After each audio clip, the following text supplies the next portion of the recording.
But thank you so much, Dan, for allowing me to say a few words. And also, it's a privilege to see His Excellency, the Ambassador, who is one of the great plenipotentiaries to the Court of St. James. In all truth, the effort and projection you put into your work is significant. And I think in terms of making sure the relationships between Morocco and the UK are as strong as they are, much of that comes down to yourself. And thank you very much for the work that we've been doing together. And I also want to say thank you to Shanker as well. And it hands up if you know Shanker, hands up if you know him. Hands up. So not all of you know him. Okay, well prepare yourself for an intellectual nourishment that even this incredible team that I can see in the next door room doesn't surpass. Because when you talk to Shanker, he's one of these people who makes you feel intelligent. And looking around this room, that's probably quite a necessary calling. And you hear his thoughts on free trade. And they're so simple, they're so clear, they're so clean, they're so pure, that they are just so obvious. The light literally comes through the parting clouds as to the benefits of free trade. And then you go away so sure of this mission, and then you're confronted by someone who doesn't believe in free trade. And unfortunately, there are such people around the world, and all these brilliant arguments leap from your head. And I'm left sort of jabbering away thinking of my original arguments. But he really is an extraordinary driver. And there aren't enough of us. I say us because I'm a passionate believer in free trade, as I hope the rest of you. Hands up if you're a believer in free trade. Hands up if you're a Yes! As Benjamin Franklin said, no one ever got poor through free trade. And I truly believe that the work that you do, Shanker, and your colleagues and the Institute for Free Trade is just so important.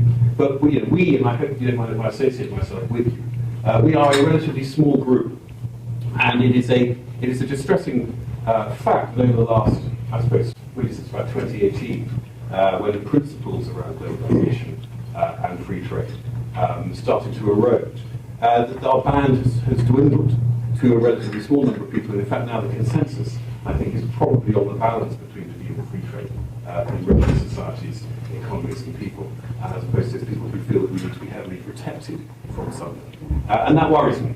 So look, so any support that I can give in order to encourage even the principle of a stronger trade relationship between another country and the United Kingdom is something that I'd like to do.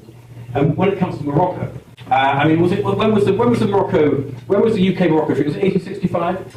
1855 or 1865? Does no one know? I'm now the ambassador on the spot. Who knows when the Moroccan Hanson? You must know when it was. No? 1586. No, it wasn't. It was 18. Yes, that's true. Yeah. That was true. But I'm talking about a more modern one. 1865, I think you'll find it was. And that was designed in order to build an incredibly strong relationship between the UK and Morocco, and if I may say, to usurp the position of the French. Well, as I hear the echoes down the central, how magnificent to have a reinstigation of a very close trading relationship with a country that is so aligned with us when it comes to the whole principle of free trade in terms of the balance of activities, the complementarity of sunlight compared to wind and rain, of the opportunity to grow the projects that we need that we simply can't grow here. So for me, as someone in the trade department, there are always issues, and rightly so, of friction when it comes to our agriculture sector.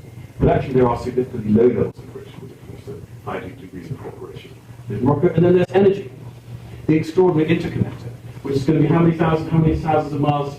Who is the interconnector? Yeah, that's you. You're here. Sorry, I said you. Said earlier. How many thousand miles is it? 3,800 kilometers. I mean, is that going to be the longest cable in the world? I mean, isn't this amazing? And it's happening here, isn't it? In this country, and we're going to make the cables here. And we're going to derive what? 7% of our power?